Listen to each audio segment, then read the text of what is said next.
한 아이가 어떤 미혼모에게서 태어났습니다. 근데 이 아이는 자라면서 주위 사람들로부터 손가락질과 비난을 받으며 자랐다고 합니다. 동네에서도 학교에서도 주위의 아이들이 그 아이를 따돌렸습니다. 그리고 아이들은 자주 야, 네 아버지가 누구냐? 너 아버지나 있기나 하냐? 라고 놀렸답니다. 이것은 이 아이에게 견디기 어려운 고통이었습니다. 그래서 아이는 늘 혼자였고 점점 외톨이로 자랐답니다. 그런데 그 아이가 12살이 되던 해에 그 아이가 살아가는 그 동네 교회에 목사님이 새로 오셨는데 그 목사님이 설교를 참 잘한다, 훌륭하다, 인품이 아름답다는 소문이 났답니다. 그래서 이 아이가 한번 목사님의 설교를 듣고 싶어서 교회 나가기 시작했습니다. 이 아이는 12살이었지만 설교에 큰 감동을 받았다고 합니다.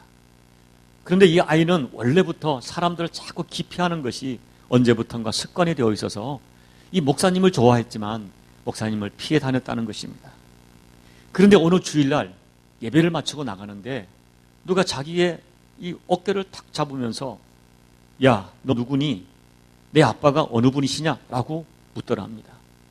깜짝 놀라 돌아보니 목사님이 자기를 붙잡고 계시는 것입니다. 너무 당혹스럽고 어떻게 대답을 해야 될지 고개를 숙이고 있는데 그 아이에게 목사님이 금방 부드러운 음성으로 이렇게 말씀하셨다는 것입니다. 아, 알겠다. 너의 얼굴을 보니까 너를 닮은 아버지가 누군지 금방 알겠구나. 너의 아버지는 하나님이시지? 라고 얘기하더라는 거예요. 이 전혀 예상치 못한 말을 들은 그 소녀는 감격하여 목이 메고 눈물을 글썽이게 되었습니다. 지금까지 누구에게도 들어보지 못했던 따뜻한 말이었습니다. 자기 자신도 상상하지 못했던 그런 말이었습니다. 여러분, 이 아이가 나중에 장성해서 미국 테네시주의 주지사로 2번이나 당선된 벤 후퍼라는 아이입니다. 그런데 먼 훗날 이 벤 후퍼 주지사가 이런 고백을 했다. 그날 목사님의 한마디가 내 일생을 완전히 바꿨습니다.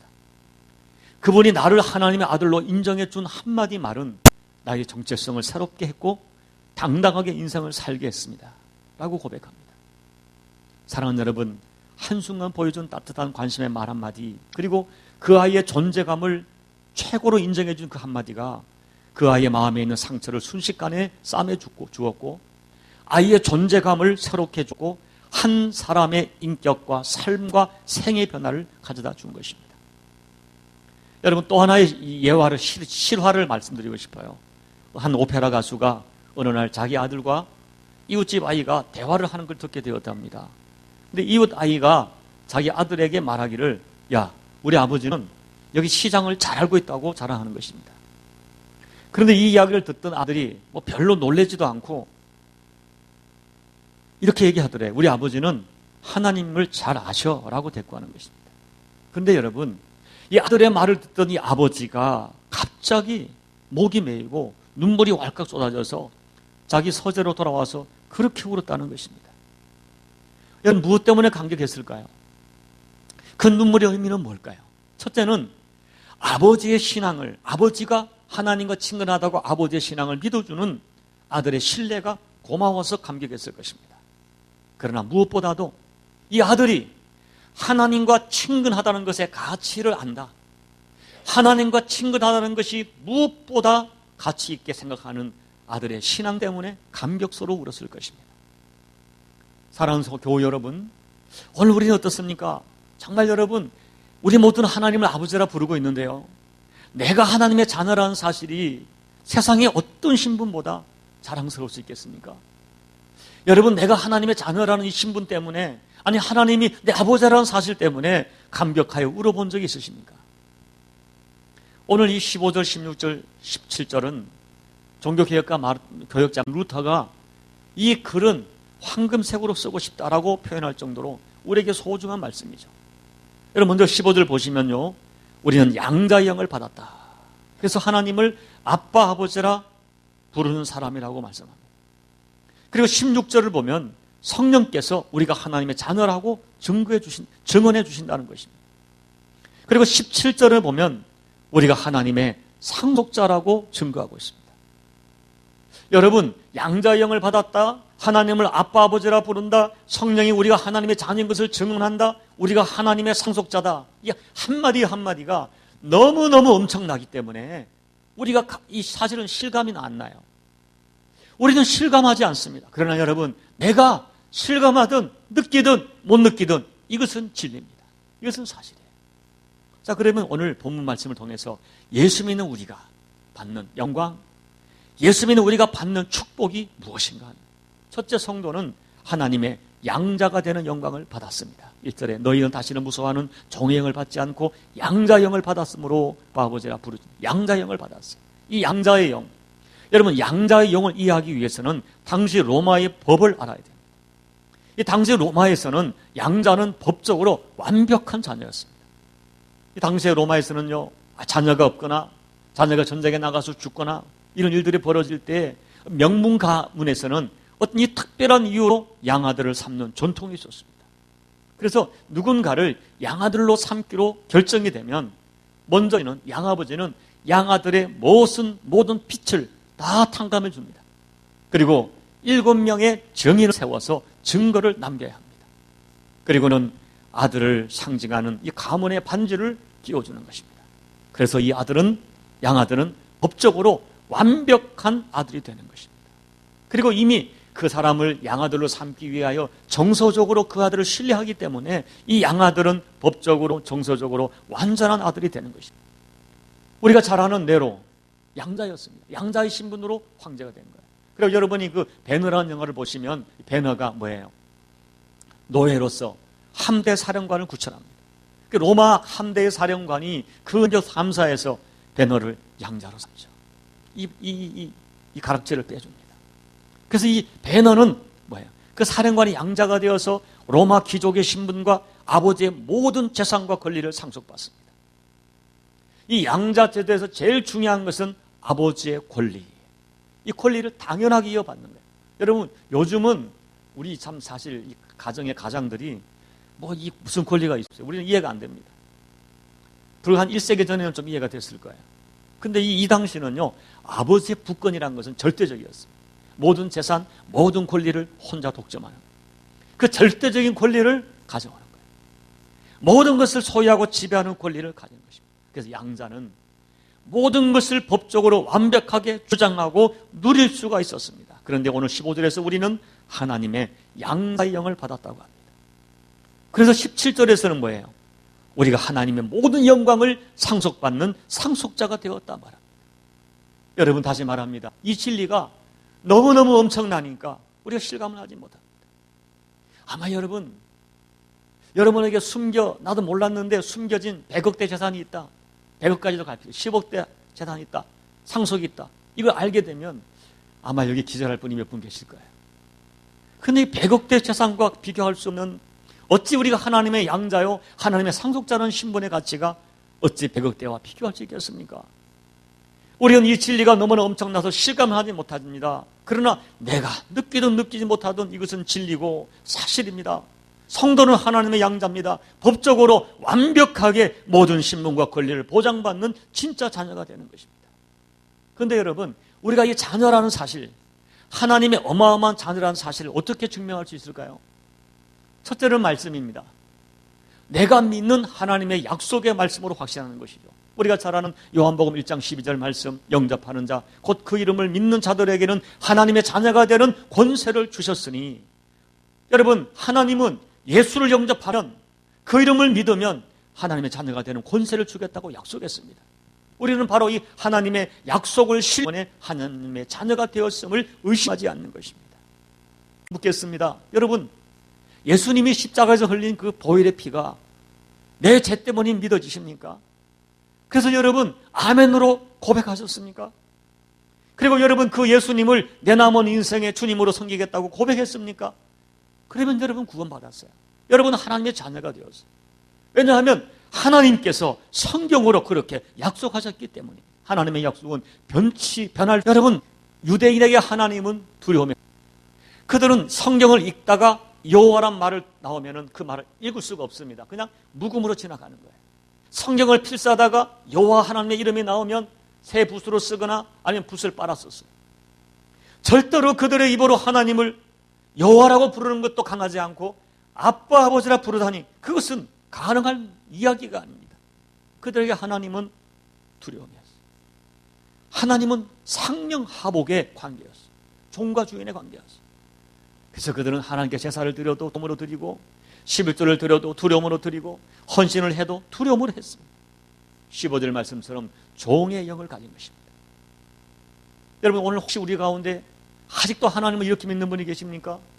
종의 영에 매여서 신앙생활을 하는 분이 계십니까? 그래서 늘 예수를 믿어도 마음이 불편합니다. 어둡습니다. 두렵습니다. 하나님 두려움이 있습니다. 그런데 여러분, 하나님께서 이런 관계를 180도 바꿔주셨다는 거예요. 인간인 우리가 조물주인 하나님을, 종인 우리가, 죄인된 우리가 감히 하나님을, 우주 만물의 주이신 그분을 아빠 아버지라 부르게 되었다는 거예요. 15절 말씀에서 너희는 다시 무서워하는 종행을 받지 아니하고 양자형을 받았으므로 우리가 아빠 아버지라 부르느니라 했어요. 하나님을 향해 아빠 아버지라 부르는 것은 여러분이 영적 세계에서 엄청난 변혁이 일어난 것입니다. 구약에서 꿈꿀 수 없는 일입니다. 여러분 생각해 보세요. 하나님과 우리는 도무지 같이 할 수 없는 존재입니다. 우리는 죄로 인하여 우리는 죄인입니다. 그분은 완벽한 의인입니다. 우리는 피조물입니다. 그분은 조물주입니다. 절대자이십니다. 그런데 그 죄인된 우리가, 피져버린 우리가 절대자이시고 창조주이시고 감히 죄가 범접할 수 없는 하나님을 인간관계에서 최고의 관계인 아버지와 자녀의 관계로 아빠 아버지가 부를 수 있게 된 것입니다. 어떻게 이것이 가능한가? 하나님의 은혜로 가능한 것입니다. 여기에 성도의 정체성이 확정되는 것입니다. 더 놀라운 것은요, 성령의 도우심으로 너무나 자연스럽게, 아니 감격스럽게 아빠 아버지라 불러진다는 것입니다. 어린아이가 신뢰하는 아버지를 부르는 따스한 마음을 가지고 하나님께 나갈 수 있게 되었다는 것이죠. 여러분, 그렇기 때문에 사실은 신앙생활이라는 것은 어떻게 보면 어려운 것이 아니에요. 그냥 이 신앙생활은 관계거든요. 우리가 하나님께 갈 때 두려움이 아니라 아들이 아버지께로 가는, 딸이 아버지께로 가는, 신뢰하는 아버지께로, 사랑하는, 늘 따스함을 경험했던 아버지께로 가는 그런 모습이 신앙생활이죠. 신앙생활은 복잡하지 않습니다. 어렵지 않습니다. 오히려 우리가 복잡하고 어렵게 만드는 것은 신앙이 아닐 수가 있습니다. 신앙은 아버지와 아들의 관계로 가는 거예요. 특별히 성경에 말하는 아들이 갖는 아버지한 개념은 사랑한다 하는 거예요. 아버지는 나를 죽도록 사랑한다. 이런 신뢰감이 있는 거죠. 그 사랑이 내 가슴에 느껴지는 거예요. 그래서 이런 감정으로 하나님을 아빠 아버지라 부르는 것입니다. 여러분, 그때 어때요? 이런 감정으로, 이런 믿음으로 하나님을 아버지라 부를 때 이상한 마음이 편안합니다. 마음의 평강이 찾아옵니다. 기쁨이 찾아옵니다. 어떨 때는 훌컥 눈물이 납니다. 주님이 말씀한 대로 우리는 고아가 아닙니다. 하나님은 이웃 아저씨가 아니에요. 아버지. 남남의 관계가 아니라 가장 친밀한, 가장 나를 신뢰하는, 가장 나를 사랑하는, 나를 위해 목숨을 줄 수 있는 아버지. 여러분, 우리가 신앙이란 것은 아들의 신분을 아는 것이 아니라 아들의 신분을 누리는 거예요. 그래서 세월이 가면 갈수록 이 아버지와 아들의 관계가 돈독해집니다. 깊어집니다. 서먹서먹한 관계가 아니라 생각만 해도 좋은 관계, 곁에만 있어도 좋은 관계로 바뀌는 것입니다. 아버지가 나를 얼마나 사랑하는지 더욱더 알아갈 뿐 아니라 나도 아버지를 향한 사랑이 더욱더 깊어하는 것입니다. 이것이 신앙이죠. 이것이 성화라고 하는 것입니다. 이 신앙이 실제 나의 삶 속에서 경험돼야 하는 것입니다. 여러분, 본문이 오늘 우리에게 주는 또 하나의 놀라운 축복 16절을 보면 성령께서는 나를 아빠 아버지라 부를 뿐 아니라 우리에게 네가 하나님의 자녀라고 정을 주신다는 것입니다. 성령께서 네가 하나님의 아들이야 확신시켜주는 거예요. 여러분, 이것은 최면이 아닙니다. 세뇌가 아닙니다. 어떤 영에게 우리가 잡혀있는 것이 아니라 성령, 내 안에 계신 성령님이 너는 하나님의 자녀라, 너는 하나님의 것이라, 하나님은 너를 보존하신다, 너를 보호하신다, 계속 증언해 주는 거예요. 갈라디아서 4장 6절, 너희가 아들이므로 하나님 그 아들의 영을 우리 마음 가운데 보내사 아빠 아버지라 부르게 하셨느니라. 그것도 같은 얘기예요. 사랑하는 여러분, 이런 성령이 주시는 증언을 통하여 오늘 저와 여러분은 내가 하나님의 자녀라고 확신하게 됩니다. 여러분, 이 확신이 굉장히 중요합니다. 우리 신앙의 확신은 정체성의 문제예요. 소속의 문제예요. 내가 하나님의 자녀라는 확신이 올 때 우리는 어떤 고난과 역경 가운데 다릅니다. 세상의 유혹 가운데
행동할 수 있습니다. 우주 만물을 창조하신 절대 존재이신 하나님이 내 아버지 되신다는 확신이 우리에게 용기를 주게 됩니다. 그래서 여러분, 이 사탄은 우리 정체성을 흔드는 거예요. 우리 정체성을 계속 흔들으십니다. 여러분, 내 신분에 대한 정체성이 흔들리면 환경과 여건 가운데 마구 흔들리는 것입니다. 내 정체성이 흔들리면 신앙을 지키기가 힘이 듭니다. 여러분, 구원의 확신도 중요하지만 내 신분에 대한 확신이 그래서 굉장히, 특히 영적 전투에서 굉장히 중요한 거예요. 그래서 성령님은 우리에게 끊임없이 너는 하나님의 것이라, 하나님의 자녀라 증언해 줍니다. 그러므로 여러분 꼭 기억하십시오. 오늘 여러분들이 하나님을 아버지라 부르는 것이 자연스럽다면, 아니 하나님을 아버지라 부르는 것이 너무너무 참 감격스럽고 때로는 눈물이 물컥 난다면 여러분은 하나님의 자녀입니다. 확신을 가져야 됩니다. 여러분, 살다 보면 때로는 원치 않은 어려운 일을 만나지만 하나님이 내 아버지라, 천지 만물을 지으신 그분이 내 아버지라 하는 확신이 있다면 우리는 그 고통을 이길 수가 있습니다. 여러분 생각해 보세요. 우리가 고백하고 알고 있는 하나님이 어떤 아버지입니까? 우리가 믿는 아버지는 자기 생명을 바쳐 아들을 살려내는 아버지입니다. 우리가 믿는 아버지는 자기의 맏아들의 생명을 내어주기까지 우리를 사랑하는 아버지입니다. 우리가 믿는 아버지는 한 번 택한 자녀와 영원히 곁에 동행하시는 아버지입니다. 우리가 믿는 아버지는 세상의 모든 것을 소유하시는 주권자 아버지입니다. 그리고 아버지는, 우리가 믿는 아버지는 그 자녀가 토해내는 작은 신음소리 한마디, 그 신음소리만 내도 그 신음소리의 내용을 아시고 깊이를 정확히 아시는 세밀하고 자상하신 아버지입니다. 그리고 우리 아버지는 그 자녀의 필요를 반드시 책임져 주시는 보호자, 공급자 아버지입니다. 그리고 우리가 믿는 아버지는 우리가 아버지 하고 부를 때 꼭 만나주시는 신실한 아버지이십니다. 둘째, 오늘 본문이 말하는 것은 예수님과 더불어 하나님의 상속자가 되는 영광을 받았다는 것입니다. 우리 15절을 보면 우리를 하나님의 양자라고 말씀하고, 그리고 그 양자가 누리는 최대의 축복 중에 하나가 17절에 상속자가 되었다는 사실입니다. 좀 전에 말씀드릴 대로 양자라는 것은 다른 것이 아니에요. 아들의 권리를 그대로 누리는 거예요. 특히 유산 문제에 있어서 이것이 분명합니다. 친자식과 똑같이 부모의 유산을 상속받을 특권을 갖게 되었다. 그래서 17절에서 자녀이면 상속자다, 하나님의 상속자다, 그리스도 예수와 함께하는 상속자란 말합니다. 하나님의 친아들이신, 아니 하나님이신 예수 그리스도가 누려야 할 모든 것을 동일하게 누리는 상속자의 특권을 우리가 갖게 되었다는 것입니다. 사랑하는 여러분, 우리는 예수님 때문에 하나님의 양자가 되었습니다. 하나님을 아빠 아버지라 부를 수 있게 되었습니다. 또 예수님 때문에 하나님의 자녀가 된 우리는 이제 예수님과 같은 가족 관계를 맺게 되어 한 형제 자매가 되었습니다. 그리고 예수님의 친아들 예수만이, 하나님의 친아들 예수만이 누릴 수 있는 하늘의 모든 유산을 상속받는 어마어마한 특권을 받게 되었습니다. 다시 말씀드리지만 우리는 그 하늘에 상속받을 유산이 얼마나 엄청난지 상상하지 못합니다. 그러나 여러분, 상상하지 못해도 우리는 반드시 그 유산을 상속받게 될 것입니다. 그날에 우리는 놀랄 것입니다. 나 같은 것에게 이런 은혜를 주시는 감격할 것입니다. 여러분, 하나님의 친아들이신 예수님만이 상속받을 수 있는 모든 하늘 유산을 물려받는 상속자라는 사실보다 더 큰 영광이 어디 있겠습니까? 이거보다 큰 축복이 어디 있겠어요? 여러분 잊지 마십시오. 확신하십시오. 우리는 하나님의 양자입니다. 법적인 양자입니다. 모든 하나님의 것을 물려받을 수 있는 상속자입니다. 이것을 성경이 증언해 주고 계십니다. 셋째, 우리가 한 가지 더 기억할 것은 하나님의 자녀로서 받을 영광이 있다면 또한 이 땅에서 자녀에게 받아야 할 권한이 반드시 있다는 사실입니다. 17절 하반절이죠. 그리스도와 함께 그와 함께 영광을 받기 위하여 고난도 함께 받아야 할 것이라 한 거예요. 여러분, 제가 설교를 준비하다 보니까 내용이 길어져서 고난 부분은 다음 주에 설명드리려고 합니다. 여러분, 하나님의 자녀와 고난 문제는 다음 주에 설명을 드리겠지만 먼저 오늘 서론을 말씀드리는 것은 가족의 가장 중요한 특징은 공동성입니다. 여러분 보세요. 가족 중에 한 사람이 아프면 모든 가족이 아픕니다. 가족 한 사람이 기쁨과 가족 한 사람이 아름다운 성취를 가지면 가족 모두의 성취가 되는 것입니다.